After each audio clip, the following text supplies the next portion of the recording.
tem que aprender a melhorar a nossa legislação, né? Exatamente. A dar condições de praticabilidade para as coisas que a gente define que são importantes. Tá? Então, se não é por esse caminho, vamos criar caminhos que permitam. Por exemplo, a questão do deficiente, você tem que ter ele como empregado registrado na tua empresa. Sim. Você não pode ter ele como terceirizado. Não dá, não entra na cota. Por que não entra na cota? Se você está fazendo a mesma coisa, não interessa se é empregado da tua empresa, se ele está na tua empresa, prestando serviço para a tua empresa, por que não pode? Né? Então, eu acho que a gente precisa ter esse tipo de amadurecimento, mas eu ainda vejo que a gente está criando uma legislação defensiva. Se a gente pensar que a nossa Constituição foi escrita na saída de uma ditadura, gente, Então, exatamente. quer dizer, lógico que ela fez exageros para o outro lado. Não tenha dúvida, mas isso também não é pecado, né? Agora tem que consertar. Agora a gente tem que ir evoluindo como sociedade e dar conserto para os exageros que a gente fez. Porque a nossa Constituição ela é maravilhosa. Eu só não sei se ela é factível. Tanto que ela é tão maravilhosa que ela decretou lá para trás o valor máximo de juros a ser cobrado. Como se você dissesse, aqui no Brasil não vai ter tempestade, está na Constituição. Né? São coisas que você ainda não segura. Só que como é que a gente faz para proteger? Porque a cidadania nos faz proteger sempre o mais fraco. Essa é uma questão de cidadania, senão é selvageria. Porque o mais forte já tem a força, ele não precisa de lei. Né? Quando você se torna cidadão e você evolui, você tem que proteger o mais fraco. Tem que proteger o trabalhador, tem que proteger o portador de deficiência, mas tem que fazer que isso seja feito de uma forma que a sociedade caminhe, que ela não fique travada e não fique fazendo coisas que não estão dentro da lei. Porque quando você não cumpre cota, você está ilegal. E você está ilegal porque você é desonesto e bandido ou porque você não consegue cumprir a cota? Então, vamos ver, vamos estudar.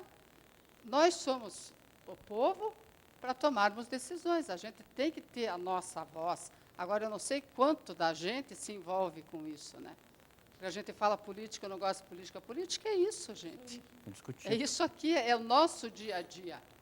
Entendeu? É a calçada sem buraco, tudo isso é política. Fale. Acho que você levou na vez, né? Eu queria perguntar. Meu nome é Edna, eu fiz a pediatria a vida inteira, estou começando a estudar medicina do trabalho agora. Sejam bem-vindos. Bom, eu vivenciei uma situação de atender crianças numa instituição de reabilitação maravilhosa, com 9 profissionais. Psicólogo, fonoterapia, fisioterapia, neurologista, enfim, tudo. E eu me deparei com uma situação assim. No final, eu perguntava, por que é que essa criança, esse jovem, não está no mercado de trabalho? A assistente social dizia, nós vamos atrás, a gente faz tudo. Chega um determinado momento, eles dizem, a gente não quer ir para o mercado de trabalho, a família não quer deixar, para não perder o benefício. Então, eu queria a sua opinião em relação a isso. Até que ponto os programas assistenciais que existem, eles antagonizam a legislação que tenta incluir, né, com essas cotas de 2% a 5%, até que ponto há um antagonismo entre essas situações? Veja, é difícil a gente falar sobre isso. É como a questão do seguro-desemprego. A gente sabe que existem distorções em relação ao seguro-desemprego. A gente ouve falar de casais que trabalham o tempo mínimo para ter direito ao seguro. Um período um trabalha e vai para o seguro. Período outro trabalha e vai para o seguro. Mas a gente sabe também que você, no momento em que existe alta empregabilidade, que você oferece emprego para as pessoas. Se as pessoas não quiserem, você não dá mais o seguro. Entendeu? Seria um jeito de controle. Só que tem que ter controle sobre isso. Você tem que ter estrutura de controle, mas não ser contra o seguro-desemprego. Né? A gente cria algumas condições que são terríveis. Eu vejo o trabalhador, por exemplo, que não quer ser demitido porque ele acha que ele tem direito ao acerto. Ele não quer se demitir, não quer pedir demissão, porque ele tem direito à multa da rescisão, ao seguro e à disponibilidade do fundo de garantia. Tem empresas grandes que não discutem, fazem um acerto. Entendeu? Já dão, porque acaba virando um benefício para o trabalhador, e outras ficam naquela disputa, que fica ruim para todo mundo, se a pessoa não quer mais ficar lá. E por que ela fica? Porque ela não tem condição de se achar capaz de conseguir alguma coisa com facilidade. Outro dia eu conversei com um trabalhador da Lapa. O que tem na Lapa de opções? É fácil sair de um lugar e ir para o outro? Então, veja, eu vou dizer que esse trabalhador está errado. Ele está num contexto social de fragilidade. Essa questão do deficiente e da bolsa, eu acho que ele tem que ter, sim, direito a algum tipo de cuidado da sociedade. Mas ele tem que ser estimulado a trabalhar. E se ele perder o emprego, ele volta a ter o direito à bolsa. Entendeu? Mas eu não sei quantos fazem isso e quantos estão trabalhando. Porque daí depende da educação de cada um, do valor que você recebeu.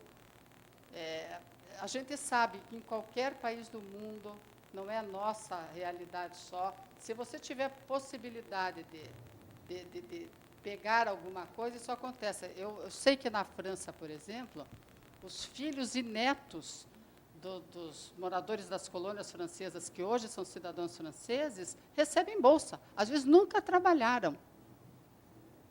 Então, não é uma questão do nosso povo. A gente tem maneira de nos xingar, né? Não, o ser humano é igual em qualquer lugar, gente. Nós somos feitos da mesma massa. Daí um vai dando, né, um tipo de moldagem de legislação. No Japão, por exemplo, não tem isso, porque não tem bolsa. Agora, é uma sociedade difícil, dura, né, mas eles têm a estrutura para aquilo. Eu assisti um filme, que eu não me lembro o nome do filme, se eu contar a história e alguém lembrar, me ajude. É uma comunidade japonesa extremamente pobre, isso lá antes, quando o Japão era pobre. Tá? E essa comunidade, ela vivia do que eles plantavam. Se o filho nascia e não tinha como criar, eles deixavam morrer, ou vendiam para ter lucro, para aquela família ganhar alguma coisa, e os velhos, quando eles não tinham mais possibilidade de fazer alguma coisa, eles eram levados pelo filho mais velho, nas costas, até o alto de um morro lá, e ficavam lá para morrer de frio. Entendeu? Então, as sociedades, nós nunca tivemos isso na nossa sociedade. A gente escuta falar que os esquimós levam os velhos também, ou os velhos vão sozinhos, não sei, ficam lá no meio do frio, porque eles não têm mais função social. Né? Então, não é a nossa sociedade. Nós somos diferentes, nós somos uma sociedade que vê a questão de outro jeito. Agora, não sou contra a bolsa, não sou. Eu não sou contra você dar comida para quem está morrendo de fome, gente. Eu sou contra você ficar mantendo a pessoa naquilo ali. Eu entendi. É o benefício. É o LOAS. Agora, isso é outra coisa. O LOAS, ele mudou. Depois, nesses últimos governos, ele tem um outro ponto de vista. Quando existia empregabilidade para as pessoas, eles não tinham direito a LOAS. Um deficiente mental, tipo uma síndrome de Down, que conseguia se alfabetizar, não tinha direito a LOAS. Hoje tem. E daí eu não sei quanto deles, porque o LOAS paga um salário mínimo, né? É diferente da Bolsa, porque a Bolsa paga 100. O LOAS é um salário mínimo, gente. Daí pode ser até que essa pessoa trabalhe, se ela tiver condição, porque dela ganha 2. E daí o Estado é que tem que cuidar, né? Vamos lá. Bom dia, doutora. Bom dia. Eu sou Ana, sou enfermeira do trabalho. Tenho vindo nos circuitos, tem sido maravilhoso. Tive a oportunidade Fale de bem trabalhar pertinho com a senhora. aqui. Oi? Fale isso assim, senão não te escuto daqui. Tá bom.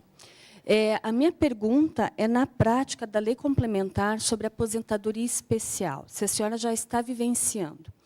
Na empresa onde eu trabalho, pública, formou-se em 2013 um comitê de PCD, onde as pessoas têm trabalhado, né, o próprio grupo, em qual eu também estou, fazemos alguns trabalhos. E surgiu esse assunto.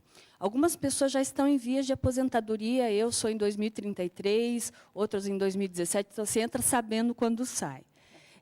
A dúvida é, já que há a lei complementar, é o médico do trabalho, o RH, que vai comunicar a essa pessoa, olha, vá ao INSS, tente pleitear, ou será uma junta médica que vai definir? Enquanto ele foi enquadrado, por exemplo, como PCD em nível grave, requerendo, passando dos 33 para os 28, eu não me lembro ali como é que estava, quem vai definir se ele tem direito? E como temos uma fundação de aposentadoria, é ela quem calcula, é o INSS quem vai validar. A senhora já está vivenciando isso? Olha, a lei foi promulgada em 2013. O INSS, os peritos do INSS estão sendo treinados para fazer essa avaliação, para que, no regime geral, quem faz isso é o médico perito do INSS. Nos regimes próprios, primeiro tem que existir lei complementar para os regimes. Tá? Que não sei se o teu regime tem ou se não tem. A grande maioria não tem. Estão sendo criadas leis complementares de aposentadoria especial para o portador de deficiência. Então, depois de ser criado, você tem que ver o que diz a lei de cada regime. No INSS, quem faz a avaliação é o médico perito do INSS. E eles estão sendo treinados agora, porque isso aqui está começando a entrar em prática, né? Bom dia, doutora. Tudo bem? Sou o César. Com relação à palestra, acho que todo mundo tem um pouco de receio sobre a questão da visão monocular, os deficientes visuais. Eu tenho um caso até prático que aconteceu comigo e eu até queria que me ajudasse a resolver. Então, assim, teve uma empresa que encaminhou um funcionário para a gente poder fazer admissional e ele era portador de visão monocular. E aí, considerando o bom senso, como foi falado, a questão efetiva da incerteza e só a garantia legal do concurso público, foi considerado como não PCD, né? Eu pelo menos na minha avaliação. E aí o RH veio em cima com facas e dentes, Claro. né? Lógico. E aí, Lógico. e aí eles se embasaram na lei 16945 de 2011, que é a lei estadual, afirmando efetivamente a promulgação lá do Beto Richa com relação à questão de deficiência visual com visão monocular. Para funcionário público, né? Na verdade, eu não tenho certeza se era só direcionado a isso, mas aí, enfim, eu fui atrás e achei a súmula 377 do STJ e que eles afirmam com relação à parte pública. E aí eu tentei justificar isso, inclusive até fui atrás, até complementando até o que a senhora comentou, o que os ministros resolveram tomar essa decisão é porque eles alegam que, pela lei do Ministério do Trabalho e Emprego, quando eles falam sobre visão monocular, na verdade, não existe nada previsto, porque sempre quando está comentado da lei, é o melhor olho que deve ser avaliado assim, sensado. Então, como existe um olho só, então não tem como você enquadrar dentro dessa lei. Então, eles consideraram isso como uma parte, e por isso foi sancionada a lei dizendo que a visão monocular seria deficiência visual. Muito bem, aí, diante disso, a argumentação dela, baseada na lei e tal, eu tentei expor toda essa situação da discussão e tal, e eu acho que não foi muito convincente. Então, eles meio que queriam, porque queriam. Eu falei, bom, a gente pode tentar enquadrar. Agora é uma questão de observância do Ministério e se, de fato, isso vai ser acatado. Dentro desse contexto, a minha pergunta é o seguinte, a gente deve considerar, a gente deve enquadrar ou não? Olha, pessoalmente, eu acho que não. Mas o Ministério do Trabalho considera. Ele acaba dando parecer favorável. O que é frágil? Não é uma coisa que está descrito na lei. É frágil, é muito mais de percepção. Agora, você vai ter que brigar com o RH da tua empresa, que vai querer contratar esse funcionário, e muitas vezes você vai receber uma ação contra você, porque você não considerou ele PCD. Que eu já vi casos, eu tenho amigos que fazem perícias a favor de médicos que não consideraram PCD. Então, o médico está fazendo o trabalho para a sociedade, mas a pessoa quer ser considerada PCD. Fazendo um pouquinho de pesquisa sobre isso, a gente via as perguntas das pessoas. Eu tenho audição de um lado só, sou considerado? Um perguntou, eu tenho só um rim, sou considerado? Sim, mas pensa o que é o imaginário das pessoas. O que eu acho que eles fizeram, eu particularmente, acho um desserviço para o PCD. Acho um desserviço, mas deve ter tido um lobby muito grande para conseguir que essa coisa mudasse. Lógico que você lê lá, você... Na descrição jurídica, parece até que aquilo é factível.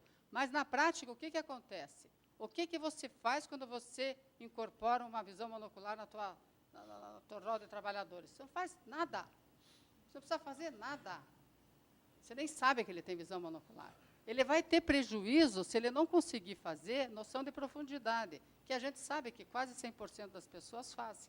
Eu tive um caso uma vez, de um trabalhador, ele era empilhadeirista, ele dirigia empilhadeira.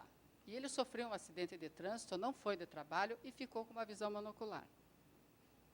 Tá? Você, para ser empilhadeirista, não precisa ter carteira de motorista. Hã? Tudo bem, mas não tem. Daí vai ser qual categoria? B, daí pode. B sou eu, né? Eu tenho categoria B. É isso, né? Tá, então, vai poder dirigir empilhadeira. Qual foi a minha grande preocupação? Que ele voltasse a ter noção de profundidade, para ele voltar a dirigir empilhadeira, porque o medo que eu tinha é que ele trumbicasse no meio da fábrica com aquela empilhadeira. Então, eu fui acompanhando até ver que a visão voltou para poder... E ele não tinha tido um acidente de trabalho, ele poderia ser demitido. Entendeu? Então, tudo isso a gente tem que tomar cuidado, né? Eu começo a botar restrição, sabendo que ele pode ser demitido, depende da empresa que você está. Depende da empresa que você está. Mas eu acho que se você tiver... Você não tinha muito argumento aí no teu caso, porque, lógico, que a empresa vai querer visão monocular e a lei favorece. Por que não, então? Mas, volto a dizer, do meu ponto de vista, foi um desserviço para o PCD. É bom para quem quer... Eu ia falar uma besteira aqui, empurrar bêbado na ladeira, mas... que é fácil, né? Então, é isso. É isso, pessoal. Só fazer mais um comentário. Eu acho que o médico do trabalho tem ficado justamente no meio da guerra, né? Mas a gente é o marisco, você já ouviu falar nisso? A gente está entre o Rochedo e o Mar Bravio. Exatamente. E o que eu percebo muito, até pela demanda que a gente tem lá das empresas, é que muitas vezes as empresas, elas não... olhando pelo lado delas quererem ajudar mesmo, delas quererem fazer, delas quererem estar dentro da lei, né? E elas ligam para a gente desesperados, porque eles falam assim, ó, o Ministério está na minha porta, eu estou notificado, eu vou ser multado, eu não consigo, eles vão atrás nas instituições, nos serviços, né, onde tem a possibilidade de você conseguir um deficiente para trabalhar, eles não conseguem. Então, a hora que eles acham, mesmo que seja uma visão monocular, e às vezes eles acham até dentro da própria equipe de trabalho deles, que eles não sabiam, e eles nos mandam, eu tenho um profissional aqui, que ele já está 12 anos na empresa, e eu descobri que ele tem visão monocular. Por favor, doutor, eu preciso do laudo. Né? Então, aí, assim, ó, você, nesse ponto, existe um respaldo legal em cima disso. Você vai se negar a dar? Não pode, porque não dá. Existe. Exatamente. Você pode ser até contra. Exato. Mesmo que ele tivesse facilidade em cumprir a cota. Claro. Uhum, com certeza. Se cria a lei que favorece, não adianta a gente querer dar... Não adianta, exatamente. Você vai ser questionado, você vai se incomodar com isso, né? E eu sinceramente, eu considero, tenho esse respaldo e eu espero. O que eu vou fazer? Né? Você vê que as empresas estão querendo... Não é sempre que elas fazem só para fazer. Claro que acontece de ter, né? Depois na aposentadoria especial, gente. Exatamente, infelizmente, né? Mas o que você vai fazer nessa situação, né? É bem complicado. E lá no Supremo chamar o juiz, venha sentar aqui, veja o que você fez. Olha o que você criou. Pois é.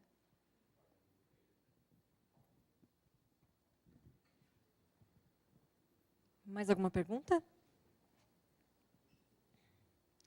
Então, agradecer a doutora Suzete, entregar o certificado aqui da Punch. Espero ter ajudado um pouco, né? Ajudou bastante, muito obrigada. E agora vamos dar uma pausa para o café. A gente volta às 10h45.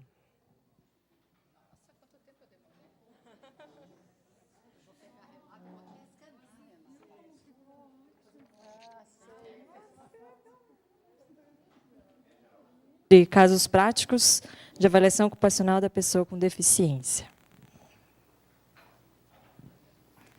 Olá, bom dia a todos. Agradeço em nome da Punch a presença, né, de todos nesse sábado. Aí dá uma preguicinha de acordar cedo, né, mas enfim.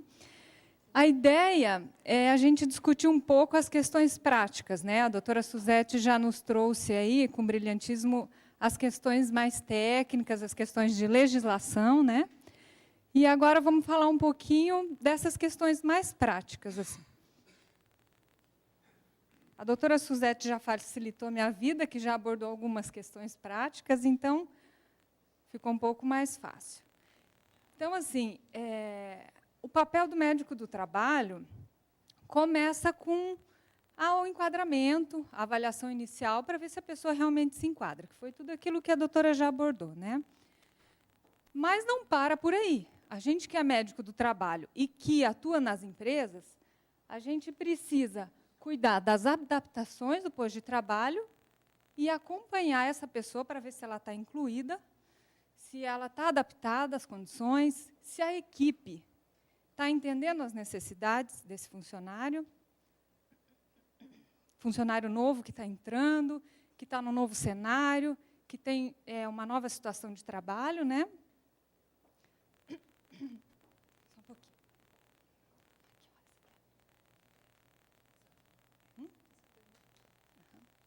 Então, assim, o que eu trouxe para a gente discutir? Nós vamos começar a falar, não sei se vocês conhecem, a IN 98, de 2012, fala da inspeção de trabalho.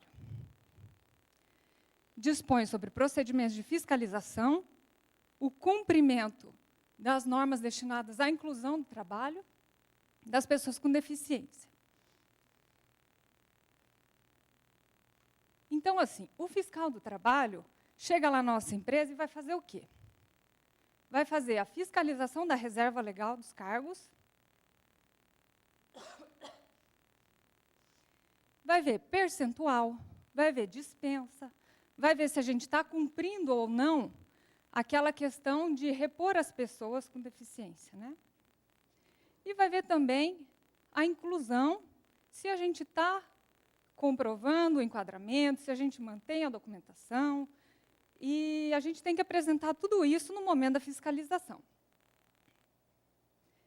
Então, aqui, eu vou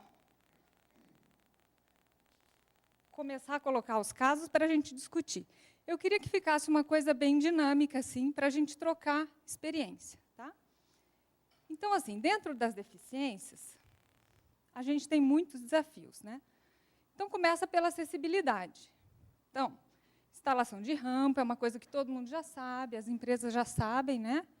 Mas é sempre bom a gente ter noção da NBR que define isso, de como que isso deve ser feito. Não é o nosso papel, né? Vai ter engenharia, vai ter uma equipe responsável, mas é sempre bom a gente ter noção disso, né? As questões de acessibilidade interna. A gente precisa ter corredores amplos, tem tudo isso nessa mesma NBR. A gente precisa assegurar que o cadeirante, as pessoas com dificuldade de locomoção, vão conseguir, né, se deslocar, enfim, dentro das unidades.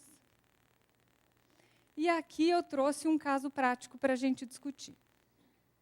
Esse funcionário, ele tem uma dificuldade de se manter sustentado na cadeira.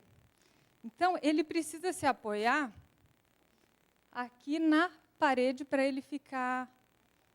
ele não tem a sustentação do tronco, né? Ele tem uma sequela de pólio. Então, como é que foi a adaptação dele? Quando eu cheguei, ele já tinha se adaptado dessa forma. Então, a gente não acha a melhor adaptação do mundo, de forma nenhuma. Mas aí eu trouxe essa situação justamente por isso. Ele já faz, acho que 8 anos agora, que trabalha desse jeito. Então, a gente chega lá e fala, sua cadeira é terrível, não tem nada de NR17 aqui. Como é que nós vamos fazer? Temos que trocar. Ele não troca a cadeira por nada no mundo. Faz 8 anos que ele usa a mesma cadeira. Quando ele sai de férias, o pessoal aproveita para trocar o estofamento. Porque, imagina a condição, 8 anos usando a mesma cadeira, aí eles repõem a almofadinha aqui e troca lá o estofamento e continua assim. Mas eu trouxe isso para mostrar para vocês que, às vezes, o mundo ideal para nós não é o mundo ideal para eles. Né? Então, a gente, às vezes, quer ser mais real que o rei, quer trazer a NR17 e enfiar na cabeça dele ali, mas não é assim, a gente precisa entender o mundo da pessoa também, né? Então, para ele, assim está bom, né? Agora, na semana retrasada, o engenheiro de segurança foi fazer uma análise lá para acompanhar como é que está, não sei o quê, ele está feliz da vida. Mas vamos trocar essa cadeira, vamos melhorar esse posto? Não, não mexa aqui. A nossa ideia era trazer alguma estrutura que fizesse a manutenção do tronco, né, uma cadeira com apoio de cabeça e tudo mais. Não quer fazer. E aí ele fica aqui, encostado na parede, assim, né? E de tempos em tempos eles têm que pintar a parede ali, porque daí ele vai descendo, aí ele volta. Ele tem força nos braços, sabe? Então ele se encosta assim e às vezes ele vai descendo, daí ele volta. E aí, com o passar do tempo, eles precisam até pintar ali, que vai desgastando a pintura. Então, desse caso prático, tem mais algumas fotos aqui. Olha como é que ele fica. Ele tem uma órtese aqui, né? E aí os apoios de pé que a gente encontra no mercado não alcançam a altura para a sustentação do pé. Então, daí, na época que ele entrou, fizeram essa caixinha, que ele sustenta o pé ali. E para ele está louco de bom. Né? Então, assim, deixa eu ver se tem... Não, esse aqui é outro caso já. Então, isso aqui parece uma coisa meio, sei lá, inadequada, mas a gente precisa entender isso, entender a realidade dele. E talvez lá, quando a gente tiver uma inspeção do trabalho, que eu estava falando antes, talvez o auditor fiscal vá me questionar. Então, o que vocês estão fazendo? Vocês não adaptaram o posto dele. Vocês botaram lá uma caixinha lá para ele botar o pé e estão achando que está bom? Então, por isso a importância da gente cumprir esse item aqui dessa IN que eu apresentei para vocês. Eu não sei se todos conhecem essa IN, mas eu achei legal trazer pelo seguinte. Essa IN define o que o auditor vai olhar quando for fiscalizar a gente na empresa. Né? Então, assim, nos concursos públicos, existe o artigo 19, parágrafo 3º, que fala que a gente tem que acompanhar e tem que fazer a avaliação da compatibilidade das atribuições do cargo em relação à deficiência do candidato. Então, a gente precisa constituir uma equipe multiprofissional, composta por 3 profissionais capacitados e atuantes na área da deficiência. Um tem que ser médico. E tem que ter mais 3 profissionais integrantes da carreira almejada do candidato. Então, assim, é difícil de aplicar isso, mas eu já digo para vocês que é possível. Tá? A gente precisa juntar muito papel, tá? E a gente precisa ter essa disponibilidade das pessoas da equipe para ajudarem a gente nisso. Só que isso é muito importante, porque quando o auditor chegar lá e avaliar o caso daquele funcionário, a gente tem documentado de que ele está satisfeito, a equipe está vendo que ele está satisfeito, que a gente está acompanhando e que o trabalho está sendo feito. Então, o acompanhamento da inclusão dele, a inclusão de fato está sendo feita. Então, isso aqui é feito no período comprobatório, que é o período de experiência. Né? E aí, assim, tudo bem, isso serve para concurso público. A gente sabe que normalmente começa no concurso público, daqui a pouco está também nas empresas privadas. Então, eu trouxe isso porque pode ser, é uma tendência, pode começar a ser pedido isso nas fiscalizações, né? Nas empresas privadas também. E, assim, eu trabalho numa empresa de capital público também, né? Misto, e aí nós tivemos uma notificação no Rio Grande do Sul. E, a partir daí, a gente começou a correr atrás disso. Então, já tem quase 1 ano que a gente está trabalhando dessa forma. E aí, a grande dificuldade que a gente percebe é fazer com que a equipe participe dessa avaliação. Então, assim, os profissionais de saúde, o médico, enfim, a gente sabe do nosso papel, nós vamos fazer. Mas a equipe que está trabalhando com ele nem sempre quer nos ajudar nisso, sabe? E a documentação é importante, porque a gente vai ter que mostrar isso depois. Né? Então, voltando aqui, ainda nos concursos públicos, eu queria ressaltar isso aqui, a Suzete falou alguma coisa sobre isso, e eu queria ressaltar aqui, no parágrafo 2º, o direito de acesso a todos os cargos, inclusive aqueles em que tem condição de periculosidade, insalubridade e exposição a risco. Isso aqui é uma discussão que todo mundo acha que tem que proteger a pessoa com deficiência. Né? Então, aquela visão meio paternalista, que nem a Suzete falou, o coitadinho. Né? Então, Então, assim, as pessoas com deficiência que gostam de trabalhar, que querem se inserir no mercado, elas não gostam de ser vistas assim, né? E, assim, a gente também não deve fazer isso, porque a gente, querendo proteger, e que a gente acha que ele está numa situação inferior, e nem sempre está, né? A pessoa com deficiência pode ter a mesma capacidade que a gente. Ele tem uma situação que confere alguma deficiência para ele em algum setor, mas não inferioriza, né? Então, quando a gente quer proteger e quer tirar de qualquer situação, por exemplo, eu já ouvi um colega que trabalha em hospital dizendo que a gente não pode contratar porque tem risco biológico, então a gente não pode expor um deficiente a risco. E não é assim, né, gente?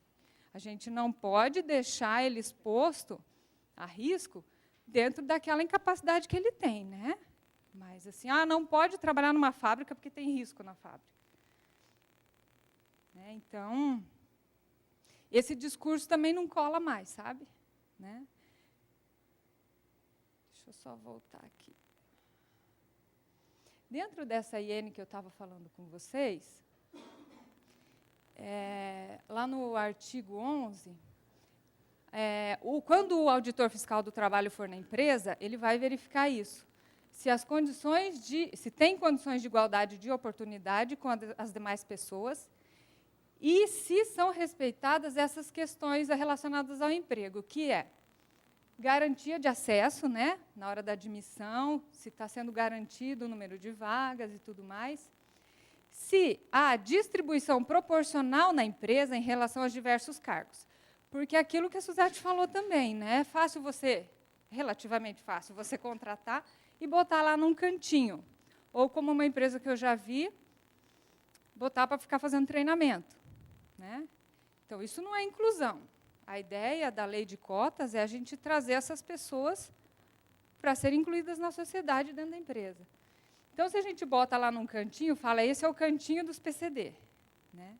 Isso é discriminatório, né? Então, está indo contra a ideia inicial da lei, né? E aí, por exemplo, jornada de trabalho não pode ser diferenciada, a menos que a pessoa tenha alguma necessidade especial dentro daquilo que está disposto lá no decreto 3298.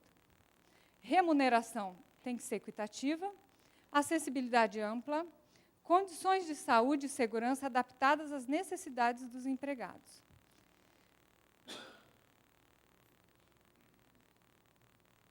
Aí, aqui, eu vou colocar para vocês um exemplo de acessibilidade ampla. Não, mas a gente tem rampa, a gente tem elevador, a gente tem não sei o quê. Vamos lá. Essa funcionária tem nanismo.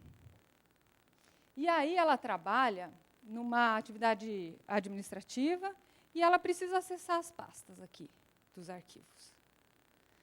E como é que ela faz? Isso é acessibilidade ampla? Nessa situação, a empresa não está deixando ela fazer a atividade dela, né? Nessa situação, o auditor fiscal, quando for lá, vai atuar assim, né? A gente não está inserindo, não está permitindo que ela desenvolva as suas capacidades e trabalhe como qualquer outra pessoa, né? Aí que está, vamos lá. Outro exemplo de falta de acessibilidade. As pessoas usam a copa para fazer um lanche, enfim. Como é que ela vai usar ali, né? Banheiro. E aqui o posto de trabalho dela, um posto de escritório, né, assim, administrativo. A gente fica pensando, quando vai adaptar uma pessoa com deficiência, só no posto de trabalho, né? Então, eu trouxe essas situações para a gente lembrar.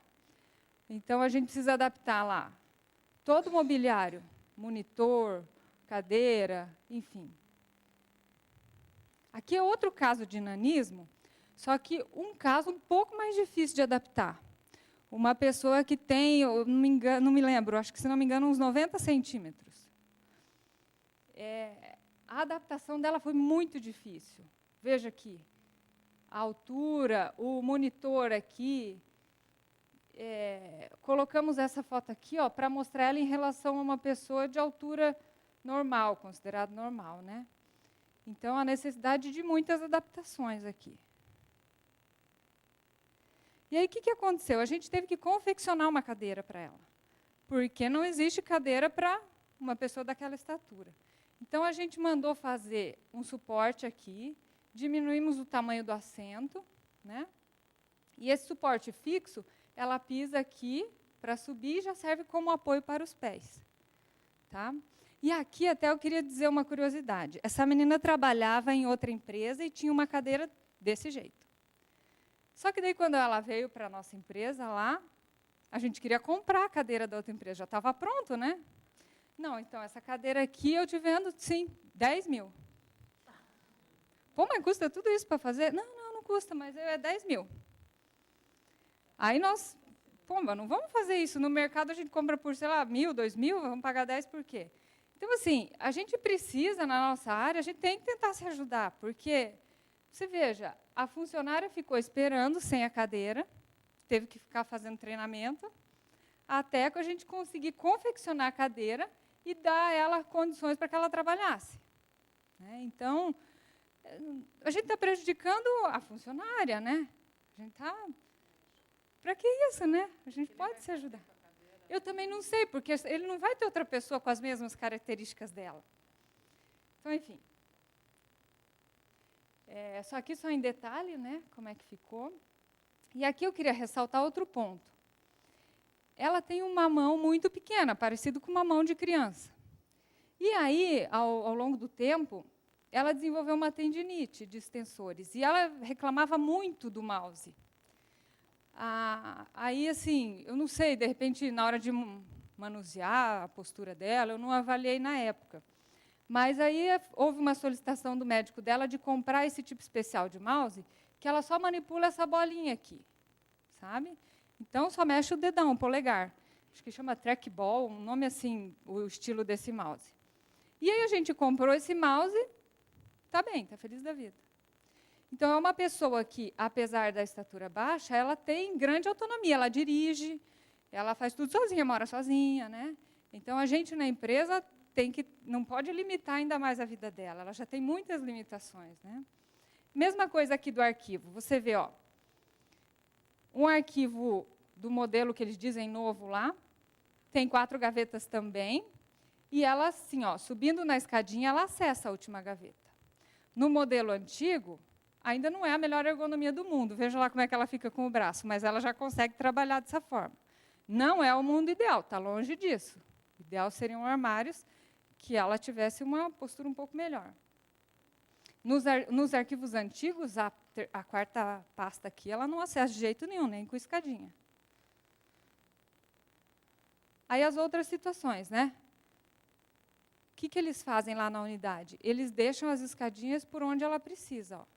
Então, na Copa, ela tem escadinha, ela tem uma escadinha no banheiro. Aqui não está mostrando, mas ela tem. Aqui outro exemplo. Ó. Para ela acessar a impressora, que faz parte do trabalho dela, imprimir, pegar os documentos, ela não consegue ali, ó, fazer um xerox de documentos. Então, assim, eles conseguiram esse armáriozinho, que também não é o mundo ideal, mas ela já consegue acessar aqui, ó, e consegue acessar o xerox com a escada. Então, ela já consegue trabalhar. Então, vocês podem dizer assim, tá, a Renata veio aqui falar e não está mostrando nada do mundo ideal. É porque não é assim na prática, né? Na prática, cada caso é um caso e a gente vai ter que estudar cada um e adaptar da forma como a gente consegue. Algumas vezes, a gente até consegue algum equipamento especial, como foi o caso da cadeira ali. Algumas vezes a gente precisa negociar muito, às vezes a gente não consegue, às vezes só o auditor indo lá para a gente conseguir, e é essa a nossa vida, né? Call center.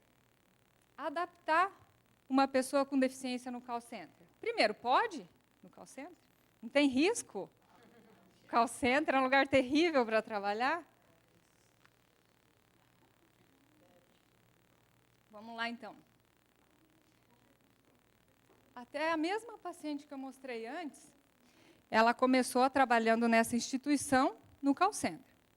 Então, assim, na época, não tinha o envolvimento do SESMIT, né, da Saúde e Segurança, para as questões de adequação. Então, eles tiveram a brilhante ideia de mandar fazer essa cadeira aqui, ó.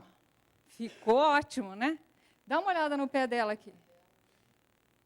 Eles fizeram um assentozinho menor, aqui aumentaram o encosto, tudo mais, e acharam que estava lindo, mas dá uma olhada aqui. Aí, olha lá como é que fica. Depois de confeccionada a cadeira, ela ficou trabalhando direitinho, mas a pessoa, quando não tem conhecimento, a gente também não pode falar muito. Eles tentaram fazer uma cadeira que ficasse bom para ela, mas, né?